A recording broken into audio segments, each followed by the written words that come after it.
মুসলিম শরীফে 1610 নম্বর হাদিস রাসূল করিম সাল্লাল্লাহু আলাইহি ওয়াসাল্লাম বলতেছেন পানি কথা পাশি বরং মিনাল আরদি দুলমা, যেই ব্যক্তি দুনিয়াতে এক বিঘত পরিমাণ কারো সম্পদ অন্যায়ভাবে নিল। খেয়াল করেন, আজকে যে আমি আপনি অন্যের সম্পদ নিতেছি, যেই দিক পাই সেই দিকে আমরা খোঁড়াগাড়ি আসি না।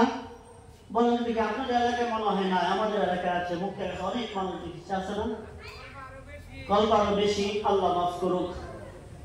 দেখেন, খেয়াল করেন, আমি আপনাদের অপর সম্পদ আত্মসাৎ করতে চাইতেছি, আত্মসাৎ করি এক বিঘত সম্পদ, এক বিঘত জমি যদি আমি দুনিয়া থেকে কারো থেকে আত্মসাৎ করি। সহিহ হাদিস মুসলিম শরীফের 1610 নম্বর হাদিস রাসূল করিম সাল্লাল্লাহু আলাইহি ওয়াসাল্লাম বলতেছেন তাওয়াক্কাহুল্লাহু ইয়্যাহু ইয়াওমাল কিয়ামাতি মিন সাবি আরদি, 7 তলব জমি তার গলার বেঁধে দেওয়া হবে এবং বলা হবে খাও, ভোগ করো, তোমার জমি নাও। তুমি দুনিয়াতে তো চাইছিলা জমি নেওয়ার জন্য, খালি মানুষের হাড় কেমনে ফেলবা এইটাই চাইছিলা, না খাও, ভোগ করো।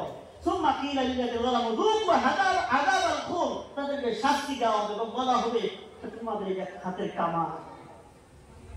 আচ্ছা বলেন তো দেখি বাবারা, খেয়াল করে কথাগুলো বোঝার চেষ্টা করেন যে আমাকে আপনাকে যদি এক বস্তা মাটি আমার গর্দানে আমার গলায় বেঁধে দেওয়া হয়, এটা আমার জন্য উপকার হবে না অপকার হবে? অপকার না। আমি কতক্ষণ থাকতে পারবো? এক বস্তা মাটি যদি আমার গলায় বেঁধে দেওয়া হয়, আমি আধা ঘন্টা 1 ঘন্টা বেশি থাকতে পারবো না, কষ্ট হয়ে যাবে। একদিন 2 দিন এরকম হলে তো আমি মারাই যাবো। কিন্তু আমি যদি দুনিয়াতে আজকে কারো এক বিঘত পরিমাণ জমি নিয়ে থাকি, মনে রাখবেন কাল কিয়ামতের দিন আমাকে আল্লাহ তাআলা 7 তরফ জমিন গর্দানে বেঁধে দিবে, গলায় বেঁধে দিবে। কতদিন পর্যন্ত কুরআনের ভাষা এসেছে, সেই দিনটা হবে কমপক্ষে 50,000 বছর। সেই দিনটা কত দিনের হবে?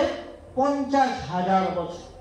50,000 বছর যদি আমার পুরো সময় যদি আল্লাহ না করুক, এইভাবে আমার গলায় যদি বেঁধে দেওয়া হয়, বলেন আমার জন্য এটা খুব লাভবান হবে?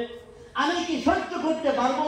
আমি যদি সহ্য করতে পারি, ও বাবা আপনারা যদি সহ্য করতে পারেন, তাহলে বলবো আপনারা যেমন পান মানুষের মাল, মানুষের সম্পদ নেন, জুলুম করেন, মানুষের সম্পদ আয় ফেলেন, তাদের সম্পদ চিরকাল নেন।